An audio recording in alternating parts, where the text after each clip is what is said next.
warahmatullahi wabarakatuh. Alhamdulillah, wassalatu wassalamu ala rasulillah, la hawla wa la quwwata illa billah. Amma ba'du, hadirin hadirat rahimakumullah. Sebelum kita melanjutkan, mohon keikhlasan untuk mengawali dengan membaca Al-Quran, suratul Fatihah. Kita niatkan sebagai doa untuk kebaikan kita, untuk kebaikan keluarga kita, untuk kebaikan saudara-saudara kita. Jika saat ini ada yang sedang sakit dan tertimpa musibah, semoga diberikan kesabaran dan ketetapan yang terbaik. Jika ada yang berhalangan, semoga urusannya dimudahkan. Dan kita juga doakan anak-anak kita yang cucu-cucu, keturunan-keturunan kita yang saat ini sedang belajar, semoga diberikan kemudahan dan diberikan ilmu yang manfaat. Amin ya rabbal alamin. Ala hadhihi niyyah wa ala kulli amalin shalihah. Al-Fatihah. A'udzu billahi minasyaitonir rajim. Bismillahirrahmanirrahim. Alhamdulillahirabbil alamin. Arrahmanir rahim. Maliki yaumiddin. Iyyaka na'budu wa iyyaka nasta'in. Ihdinas siratal mustaqim. Siratal ladzina an'amta 'alaihim ghairil maghdubi 'alaihim waladdallin.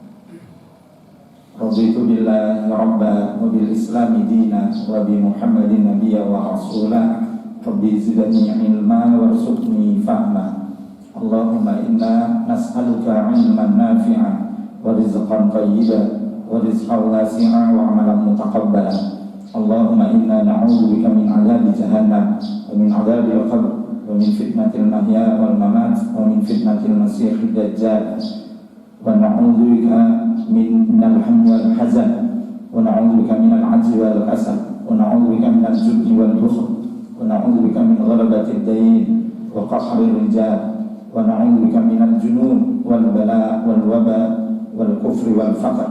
La ilaha illa anta subhanaka inni kuntu minadh dhalimin. Allahumma yassir lana umurana wa la tu'assir. Amin ya rabbal alamin. Hadirin hadirat rahimakumullah. Alhamdulillah, segala pujiannya bagi Allah Rabbul Alamin. Marilah kita selalu memuji dan bersyukur kepada Allah Subhanahu wa Ta'ala atas segala nikmat yang telah Allah berikan kepada kita. Salawat dan salam selalu tercurahkan kepada junjungan kita Nabi Allah Muhammad sallallahu alaihi wasallam, kepada keluarga, sahabat, dan kepada para pengikut-pengikutnya. Insyaallah semoga kita termasuk di dalamnya. Amin ya rabbal alamin. Hadirin hadirat rahimakumullah. Alhamdulillah kita berada di bulan Sya'ban. Ada yang 12, ada yang 13 ya. Sya'ban 1444 Hijriah. Jadi semoga nanti kita bisa memanfaatkan momentum bulan Sya'ban ini dengan sebaik-baiknya, dan Allah mempertemukan kita dengan bulan Ramadan. Allahumma ballighna Ramadan. Amin ya rabbal alamin. Hadirin dan hadirat, satu hal yang perlu kita ingatkan bersama, bahwa di dalam melaksanakan aktivitas hidup ini kadang-kadang banyak aktivitas yang sebenarnya itu bukan perkara yang memunculkan kebaikan atas diri kita, tapi kita senang gitu. Maka Allah Subhanahu wa Ta'ala sebenarnya sudah mengingatkan walladzina hum 'anil lagwi mu'ridun. Dan di antara tanda-tanda orang mukmin yang mendapatkan keberuntungan dari Allah Subhanahu wa Ta'ala itu adalah mereka senantiasa menghindar dari perkara-perkara yang bisa memalingkan perhatiannya dari mengingat Allah Subhanahu wa Ta'ala. Dan di bulan Sya'ban ini pun juga sama. Ada banyak hal, ada banyak perkara yang bisa semestinya Sya'ban ini kita manfaatkan dengan sebaik-baiknya. Tapi justru banyak di antara kita itu yang malah. Makanya Rasulullah SAW mengingatkan ketika beliau ditanya oleh Usama bin Zaid radhiyallahu anhu, yang mengatakan, aku bertanya, wahai Rasulullah, saya tidak melihat engkau itu berpuasa di satu bulan seperti engkau berpuasa di bulan Sya'ban. Artinya Rasulullah itu banyak melaksanakan siam di bulan Sya'ban. Maka kemudian Rasulullah SAW menyebutkan dzalika syahrul yaghfulun nas. Bulan Sya'ban itu bulan yang sering dilalaikan oleh manusia.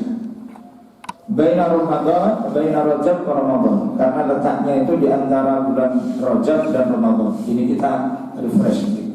Kita mengulang, kita ingat-ingat. Bulan Rajab itu termasuk bulan-bulan baik, Ramadan bulan istimewa, Sya'ban itu diantaranya. Nah, biasanya kalau kemudian berada di antara dua kebaikan, itu kita biasanya itu sering lalai. Misalnya kalau kemudian kita itu ngomongin hari Sabtu, hari Ahad dan hari Selasa misalnya, Senin itu terlupakan, atau Jumat dan Ahad, Sabtu itu terlupakan. Kadang-kadang begitu. Kalau sudah berada di antara dua kebaikan, kita itu sering melupakan di antaranya. Pun juga Sya'ban, karena tempatnya di antara bulan baik itu, maka kemudian banyak di antara kita yang melupakan. Padahal Rasul mengingatkan bahwa syahrul, dan pada bulan Sya'ban itu turfa'u fihil a'mal ila rabbil alamin, diangkat amal-amal perbuatan manusia ila rabbil alamin, menuju kepada Rabb Tuhan semesta alam. Jadi kalau kemudian amaliyah mingguan itu diangkatnya itu Senin dan Kamis, karenanya Rasulullah senang gitu ya ketika amalnya diangkat, beliau itu dalam keadaan berpuasa. Pun juga amaliyah tahunan itu diangkat pada bulan Sya'ban. Ada yang menyebut begitu karena Rasul menyampaikan, fa uhibbu an yurfa'a amali wa ana shaim. Aku senang ketika amalku diangkat, aku dalam keadaan berpuasa. Maknanya ini Bapak Ibu yang dimuliakan Allah, kalau saja kita itu tidak bisa melaksanakan kebaikan puasa, maka jangan sampai kemudian kita itu meninggalkan kebaikan-kebaikan yang lain gitu. Kalau misalnya kita itu bisa melaksanakan puasa, alhamdulillah. Tapi kalau tidak, maka jangan meninggalkan kebaikan-kebaikan yang lain, apalagi maksiat. Maka kalau kita perhatikan konteks kekinian antara ketaatan dan maksiat, itu lebih banyak mana? Bukan saya loh yang ngomongnya. Antara taat, antara patuh kepada Allah Subhanahu wa taala dan patuh kepada Rasul Muhammad sallallahu alaihi wasallam dan melanggar dari apa yang menjadi ketetapan Allah dan Rasulnya, itu lebih banyak yang melanggar. Contohnya untuk hal yang wajib saja kita itu rela, ikhlas untuk meninggalkan, apalagi untuk perkara-perkara yang sunnah. Yang wajib itu sholat itu. Banyak orang itu yang tidak melaksanakan sholat dan tidak merasa kalau kemudian dia itu dalam tanda kutip ya, meninggalkan apa yang telah ditetapkan oleh Allah. Tidak merasa. Kalau merasa itu masih mending, ada perasaan. Jadi kalau kemudian meninggalkan sholat, ada perasaan takut, ada perasaan khawatir, berarti kan melakukan dosa. Dosa itu kan begitu ya. Ketika kita melakukannya, ada rasa khawatir. Panjenengan sholat itu khusyuk nopo boten? Khawatir nopo boten? Ojo-ojo lek khawatir panjenengan ndak khusyuk deh. Insya Allah kita mengupayakan, kita mengupayakan. Maka insya Allah di bulan Sya'ban ini kita manfaatkan.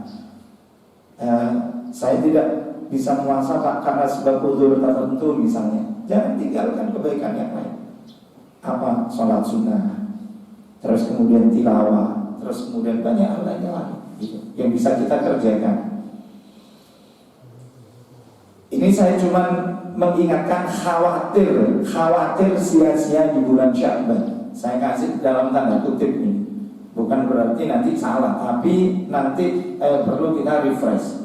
Yang pertama, mengkhususkan sholat nisfu Sya'ban. Sepanjang pengetahuan saya, ya sekaligus mungkin ini menjadi kekurangan saya, perlu terus banyak belajar. Saya itu belum pernah menemukan dalil hujjah berkaitan dengan sholat khusus nisfu Sya'ban. Sama halnya kemarin saya ditanya, Bapak ada nggak sholat Isra Mi'raj? Jadi usolli sunnatan Isra Mi'raj raka'ataini lillahi ta'ala. Termasuk ada yang mengerjakan, mengamalkan sholli sunnatan nisfu Sya'ban raka'ataini lillahi ta'ala. Saya katakan tadi karena keterbatasan saya, mungkin saya belum menemukan dalil yang bisa dijadikan sebagai hujjah gitu. Sholat 2 rakaat khusus nisfu Sya'ban. Kalau saya memahami amal kita diangkat itu kan tidak harus di pertengahan ya. Ketika Rasul memperbanyak puasa di bulan nisfu Sya'ban, bisa jadi di awal, bisa jadi di pertengahan, atau juga bisa jadi di akhir, bisa jadi begitu kan gitu. Artinya apa? Ketika kemudian kita itu berharap amal kita itu diangkat, kita dalam keadaan berbuat baik, Allah merahasiakan supaya saya dan panjenengan itu berhati-hati. Sama seperti Lailatul Qadar. Lailatul Qadar itu kenapa Allah tidak memberitahukan kepada saya dan panjenengan kapan tibanya? Gitu. Supaya saya dan panjenengan itu lebih hati-hati. Sama kira-kira kenapa Allah itu tidak memberitahukan kepada saya dan panjenengan kapan meninggalnya di dunia? Panjenengan kalau diberitahu kapan meninggalnya di dunia, kira-kira senang apa boten? Boten. Misalnya diberitahukan ya usianya nanti sampai 60 tahun, senang apa boten? Yo, kayak manusia itu kadang-kadang nggak tahu, pengen tahu, begitu tahu ternyata susah, ya kan? Kalau misalnya kita itu diberitahu usia wafatnya kita di dunia itu 60 tahun, senengnya nopo, bapak-bapak? Persiapan nopo? Persiapan nopo? Persiapan. Kalau ternyata nggak senengnya apa? Diberitahu 60 tahun, senengnya bisa persiapan, Pak. Persiapan pun bagi-bagi warisan, nonton gitu. Kalau senes warisan hibah, dan masih hidup lah hibah gitu. Persiapan itu. Kalau nggak enaknya apa? Enaknya terkas mati. Nggak enaknya nopo kalau tahu jadwal itu. Wah, besok waktunya mati gitu. Nah, kita itu jadi dalam tanda kutip kita itu jadi apa ya?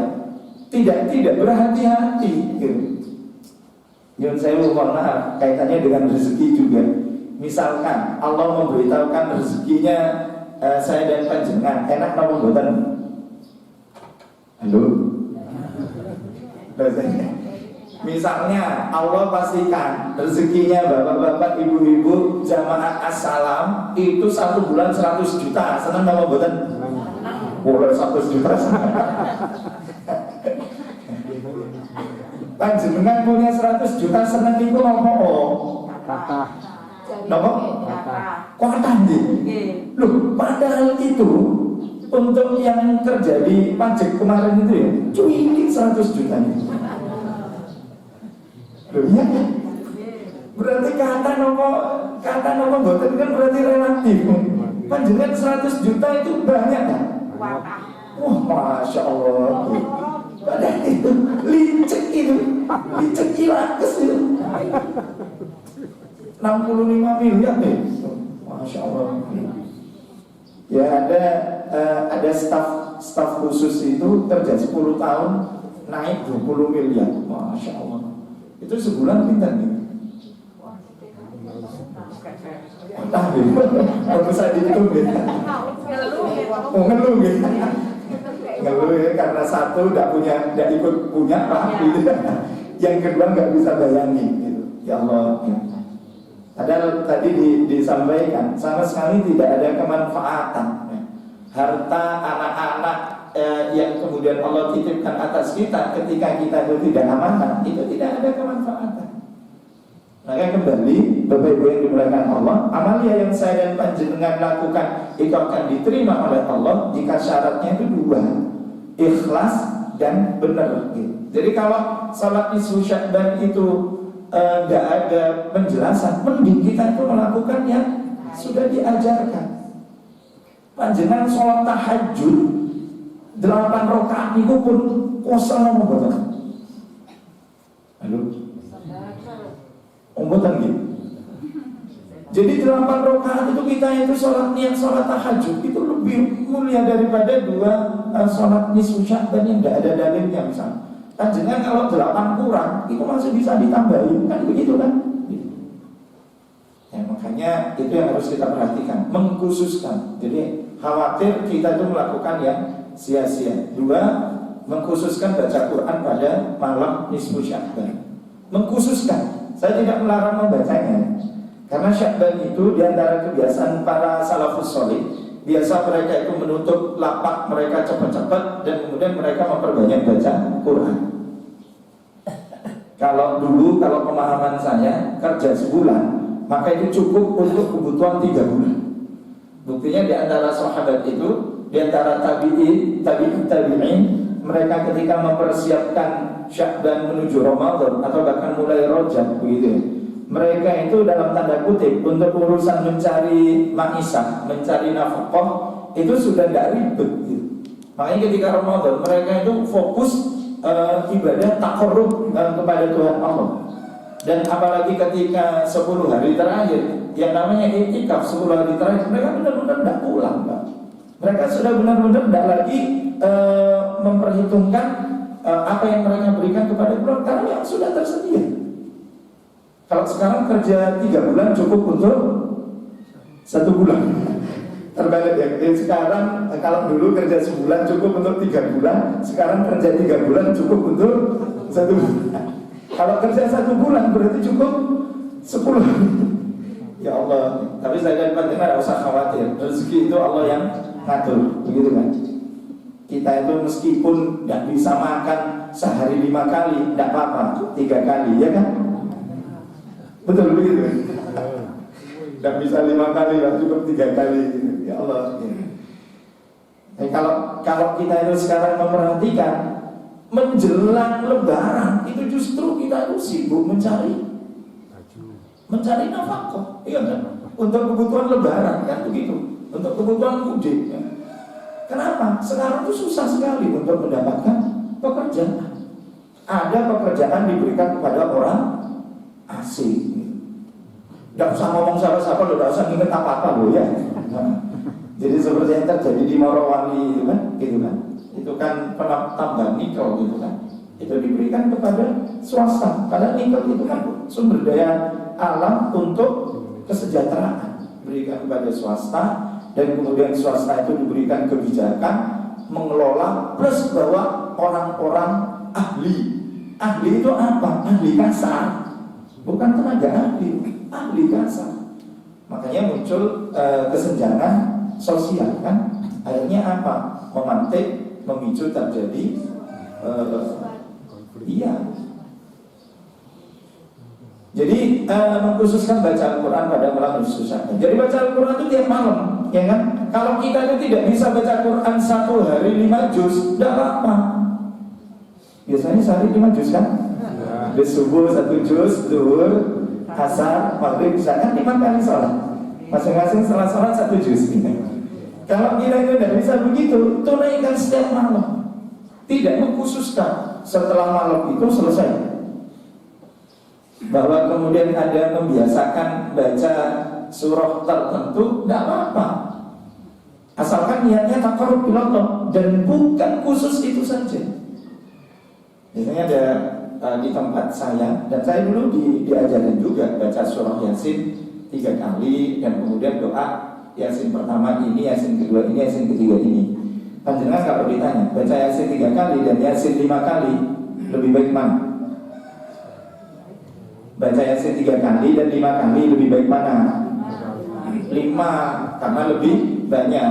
Kalau ditanya ikhlas mana antara 3 dan 5? Ternyata jawabannya 1 gitu. Kalau kemudian kita itu membaca niatnya karena taqarrub ilallah, mendekat kepada Allah, sebanyak-banyaknya Al-Quran yang kita baca, insya Allah itu akan memunculkan kebaikan. Maka kalau kemudian kita itu hanya mengkhususkan pada waktu tertentu saja, maka bukan itu yang dicintai oleh Allah dan Rasulnya. Karena sesungguhnya amalia yang dicintai oleh Allah dan Rasulnya itu istiqamah. Mengkhususkan sedekah pada malam nisfu Sya'ban, di luar nisfu Sya'ban, di luar bulan Sya'ban tidak mau sedekah, salah. Mengkhususkan puasa nisfu Sya'ban. Kalau mau niat puasa yaumul bid, hari putih ya. Nyadran itu apa? Bapak Ibu, nyekar ya.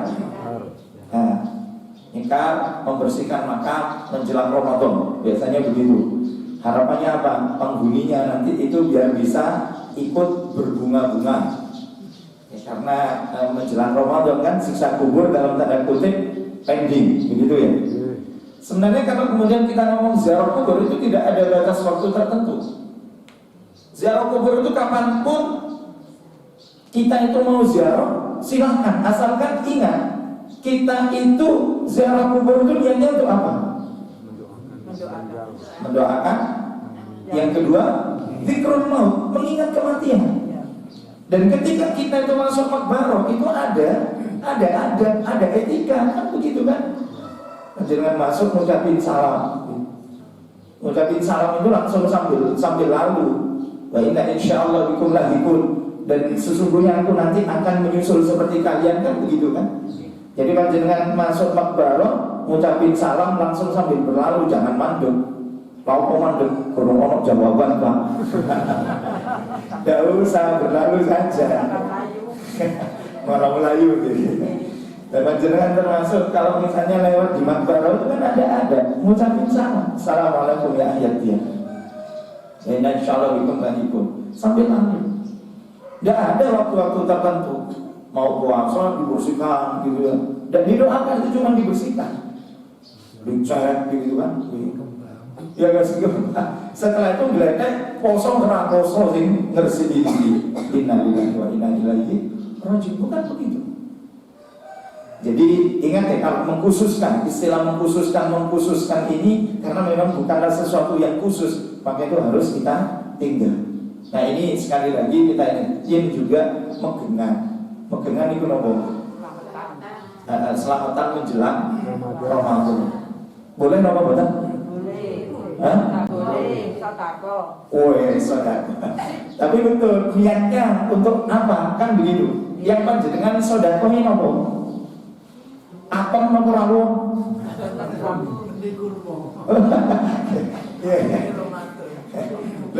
Biasanya saya tuh melihat di satu masjid ada musola tertentu, ada tiba-tiba apem itu datang berloyang-loyang begitu. Dan tahu siapa yang ngantar. Karena memang kebiasaan banyak orang yang ngantar begitu. Ya, ijol-ijolan. Nah, katanya ya minta maaf. Dan kalau kita itu minta maaf itu datang kepada orangnya. Kalau kita punya salah, datang kepada orangnya. Kita sampaikan, saya mohon maaf, saya melakukan kesalahan begini dan begitu. Panjenengan maafkan apa buatan? Saya maafkan. Kalau kita itu tidak punya salah dan minta maaf tidak apa-apa. Dan kalau mau mempererat antar-antar tidak apa-apa, tapi antar-antar itu yang disukai, betul? Ya, bapak-bapak, kalau panjenengan ditanya antara apem dan soto, lebih suka mana? Soto. Lah, berarti antar soto. Kalau sukanya soto di antar apem, nanti maem. Apalagi nanti apemnya itu masih apem zaman old. Kadang-kadang muncul fitnah, maunya minta maaf malah muncul fitnah. Apemnya sopo, tembem, gosong, reso dipangan. Ya, sama anak-anak kadang dipakai untuk lempar-lempar. Na'udzubillah min. Jadi kita tidak pungkiri Bapak Ibu bahwa ini apa yang pernah dilakukan oleh generasi dulu ya. Minta maaf. Afwan kok jadi apem itu saya juga nggak tahu gitu kan gitu. Afwan jadi apem.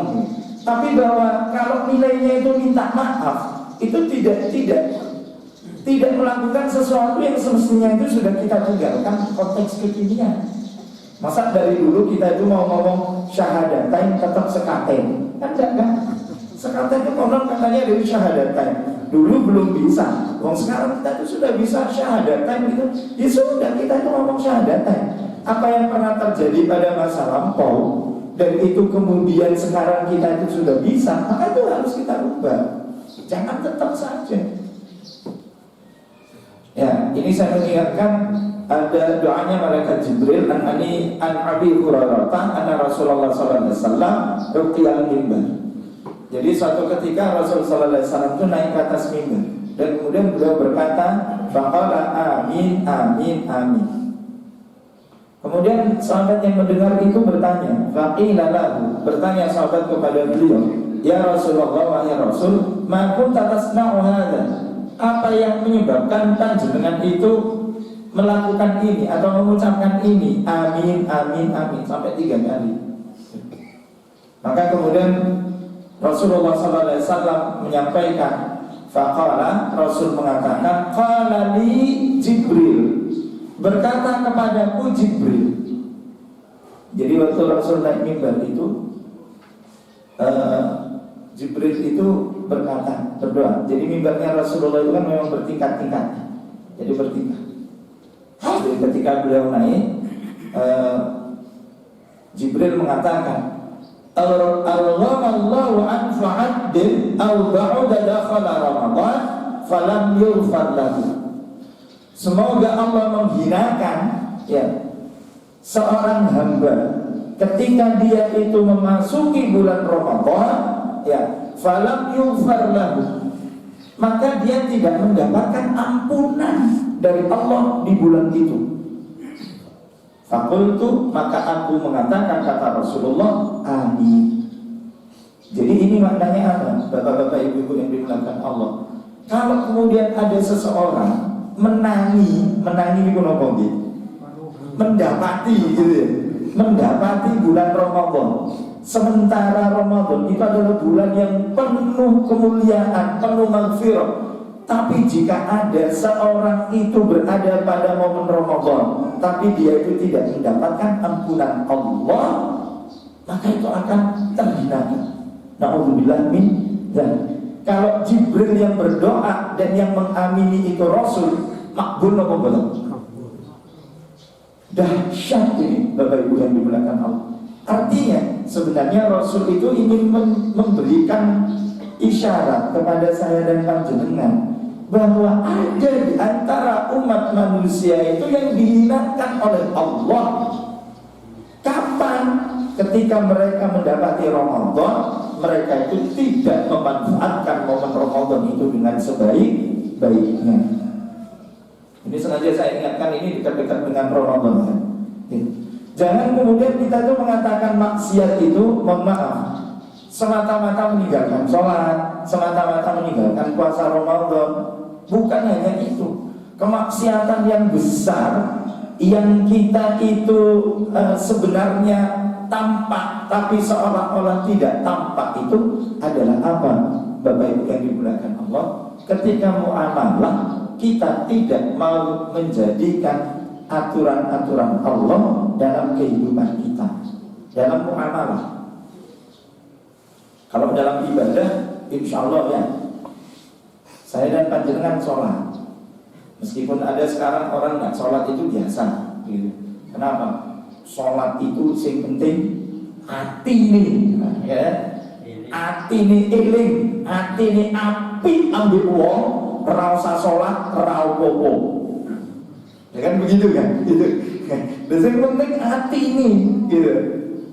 Gawe opo sholat, rukuk, sujud, ambil uang si elek. Gawe opo. Ini dalil, bukan dalil. Makanya kalau sekali lagi panjenengan ditanya sholat tapi muamalahnya jelek atau tidak sholat muamalahnya baik, milih mana? Muamalah baik. Apa?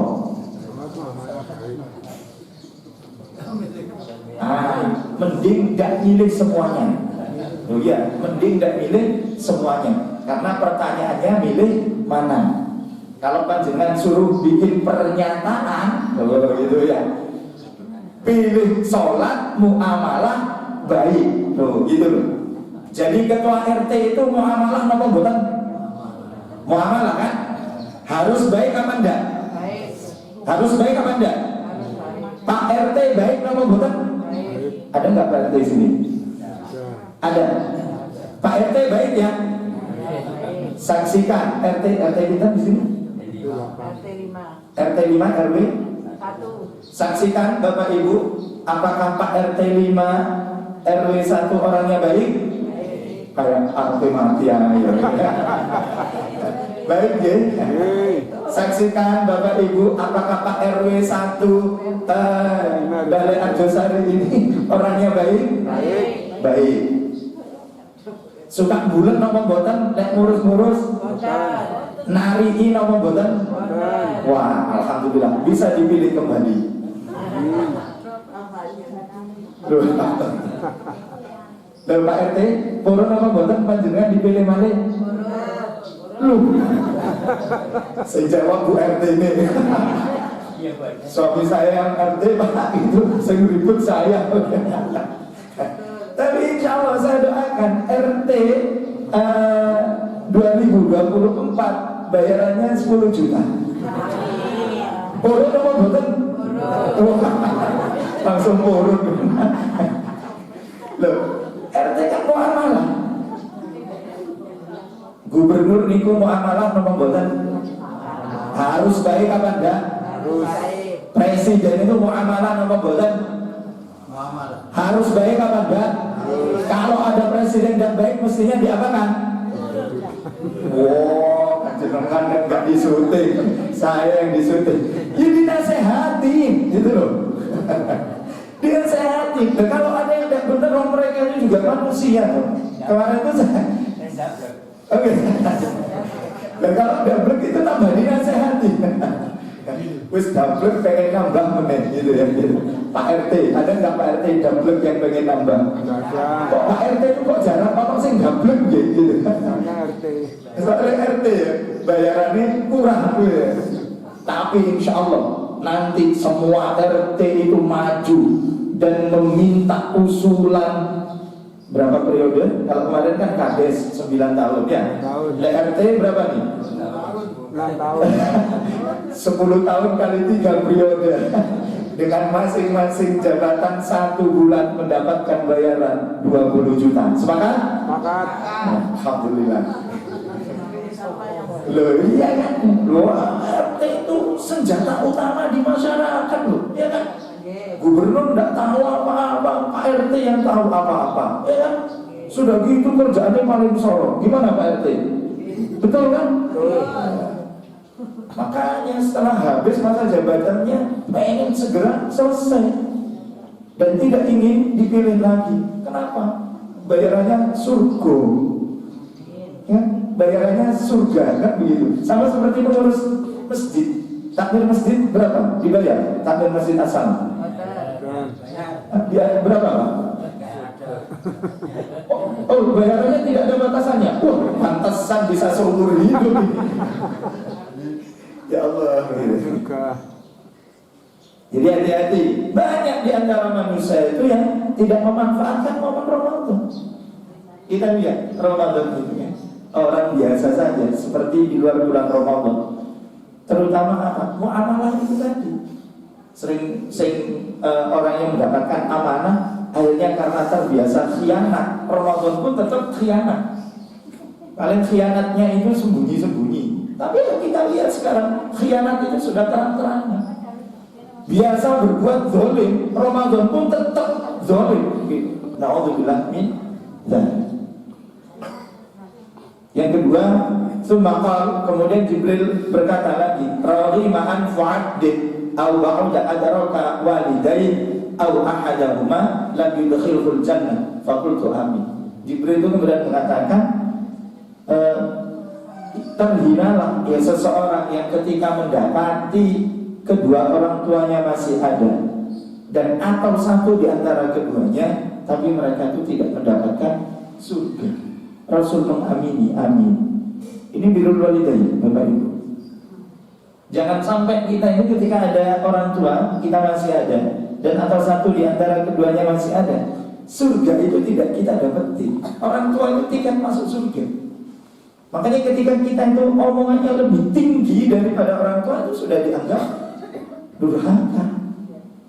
Kita doakan orang tua kita yang sudah meninggal, semoga mendapatkan tempat yang terbaik di sisi Allah, diampuni kesalahan-kesalahannya.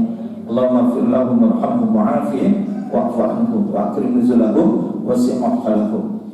Jadi kita doakan bagi yang masih hidup, Rabbil firli wa liwalidayya warhamhuma kama rabbayani shaghira. Kita bakti. Lain kesempatan kita bahas lebih lanjut. Yang ketiga, raghima anfu 'abdun aw ba'da dzukirta 'indahu falam yusalli 'alaihi faqultu amin. Terhinalah seseorang yang jika disebut namamu Muhammad dia tidak mengucapkan shalawat. Rasul mengatakan amin. Maka beberapa di antara mufassirin menyebutkan innallaha malaikatahu yusholluna 'alan nabi ya ayyuhalladzina amanu shallu 'alaihi wa sallimu taslima. Itu diturunkan di bulan Sya'ban. Makanya di bulan Sya'ban ini kita memperbanyak membaca shalawat. Minimal Allahumma shalli 'ala Muhammad. Kalau mau diteruskan wa 'ala ali Muhammad kama shallaita 'ala Ibrahim wa 'ala ali Ibrahim wa barik 'ala Muhammad wa 'ala ali Muhammad kama barakta 'ala Ibrahim wa 'ala ali Ibrahim fil 'alamin innaka Hamidum Majid. Waqfa untuk apa? Takriman wa ta'ziman, memuliakan dan mengagungkan Rasul. Artinya bukan sebatas lisan. Jadi sholawat itu bukan sebatas lisan. Bayangkan kita itu banyak mengucapkan sholawat, tetapi di saat yang bersamaan apa yang diajarkan Rasul kita injak-injak gitu. Kira-kira memuliakan atau bukan?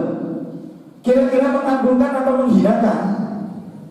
Kita rajin membaca sholawat, Allahumma sholli ala Muhammad. Tapi begitu Rasul mengajarkan kepada kita dalam takaran dan timbangan jangan curang.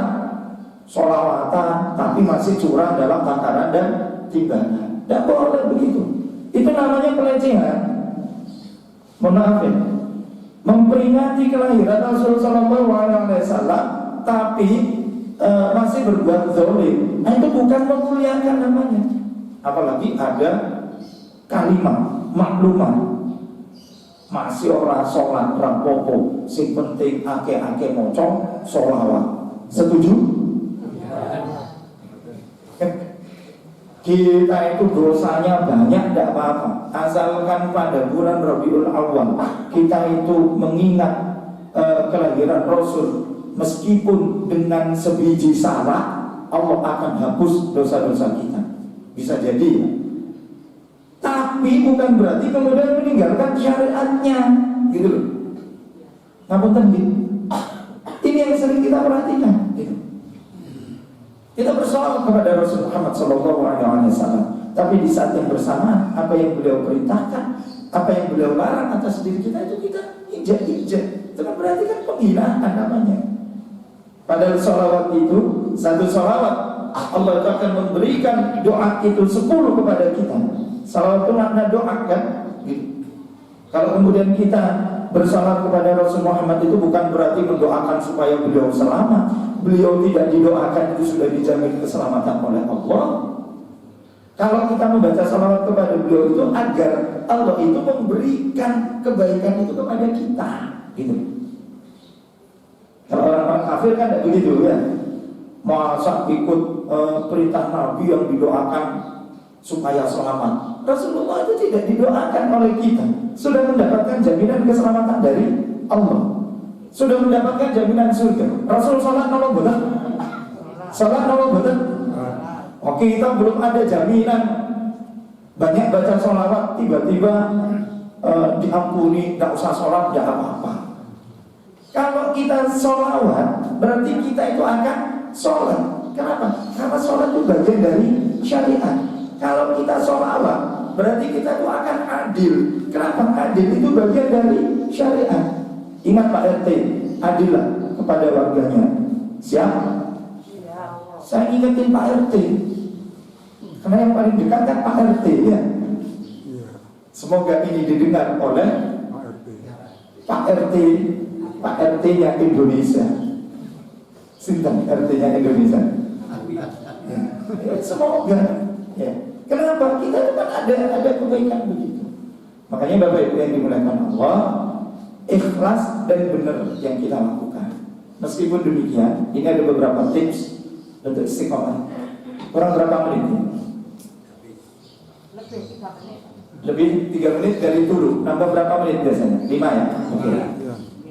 Satu, memilih aktivitas yang akan kita lakukan. Jadi memilih aktivitas budu minal amali. Jadi tunaikan dari apa yang telah Allah perintahkan kepada kalian. Artinya ini berkaitan dengan perintah. Jadi kita tuh harus memilih melakukan aktivitas itu yang diperintahkan. Jangan sampai yang dilarang. Yang kedua, senantiasa meluruskan niat. Saya dan panjenengan kadang-kadang sudah lurus niatnya awal, tapi begitu di tengah perjalanan kadang-kadang bisa beko. Ngapunten, misalnya bapak-bapak baca Al-Quran, Bismillahirrahmanirrahim, tiba-tiba ada tetangganya yang dengar, komen, wih, bacaannya apik Ren. Kita dengar komen itu, senang nama banget. Bapak-bapak senang nama banget. Ibu-ibu, panjenengan sholat itu lillah atau linas? Lillah ya. Tiba-tiba panjenengan sholat Allahu Akbar, dirasani oleh tetangganya, wih, sholatnya apik Ren. Kita dengar, senang nama banget. Biasa aja. Sebaliknya pas baca Quran atau sholat, ternyata ada tetangga kita yang ngomongin, sholat kok acak-acakan, moconi belek, banter pisan. Jengkel nama betul. Kok semuanya biasa aja sih? Oh, karena lillah. Tuh, sebenarnya lillah itu udah harus biasa saja kalau dipuji. Kalau panjenengan dipuji seneng, itu manusia berarti panjenengan itu. Loh iya. Makanya ketika kemudian kita dipuji senang, memuji Allah kita itu, baik memuji Allah. Maksudnya kau Allah yang memberikan kebaikan kepada saya, gitu loh. Dan setelah itu luruskan niat kembali, gitu. Jadi, oh, saya tidak boleh senang, saya tidak boleh senang, gitu. Bukan. Ketika diejek, jengkel apa buatan? Tadi katanya biasa aja. Sudah ganti ya. Saya manusia. Saya dan panjenengan itu diejek itu jengkel itu tidak apa-apa. Berarti saya dan panjenengan itu manusia. Tapi maksudnya kalau kita itu diejek karena memang bacaan kita itu jelek, ya kita itu harus introspeksi diri. Kita dicela karena sholat kita itu acak-acakan, kita itu harus introspeksi diri. Kita perbaiki, gitu loh. Hati-hati dengan pujian, jangan alergi dengan kritikan. Pujian itu bisa menyebabkan telinga kita itu melebar, kepala kita mengembang, sehingga kita itu bisa terbang. Gasi entek, moro, jebruk, lorong apa boten. Hati-hati. Tunaikan sesuai kemampuan, gitu. Matuti pun. Jadi tidak usah ngoyo, beribadah itu santuy. Fa innallaha la yamallu hatta tamallu. Karena Allah itu tidak akan bosan dengan ibadah yang kita lakukan. Mungkin kita yang cenderungnya itu bosan. Jadi maka tidak usah ngoyo, sholat malam itu cukup 23 rakaat. Siap? Panjenengan padahal boten 23 kok ngomong insyaallah. Kalau tidak 23 tidak usah insyaallah. Ya. Sesuaikan kemampuan. Kalau ternyata tidak bisa baca Al-Quran satu hari itu 1 juz, ya tidak apa-apa, 2 juz gitu ya. Sesuaikan kemampuan. Menjaga dan membiasakan. Jadi menjaga dan membiasakan. Ya kalau sudah berbuat baik, jaga itu dan biasakan. Ya. Misalnya kita sudah sholat duha, panjenengan berapa sholat duha sehari? 8 rakaat ya? Oh 2. Ada yang 4 gitu. Panjenengan kalau sudah 4, biasakan itu. Kalau tidak bisa langsung kerjakan 2, tidak apa-apa, dicicil. Jadi pagi 2, nanti agak siangan 2. Tapi biasanya kalau sholat, kalau sudah kadung telat itu susah nyicilnya ya. Tapi kalau kulkas, sepeda motor itu biasanya seneng. Sholat duha itu bisa dicicil. Panjenengan mau antar putranya atau cucu 2 rakaat, nanti pulang 2 rakaat, nanti menjelang zuhur ada waktu 15 menit 2 rakaat. Tidak apa-apa. Supaya kemudian panjenengan sekali mengerjakan langsung 8 abad, sekali mengerjakan 4. Kalau 4 mungkin masih enteng ya, insya Allah.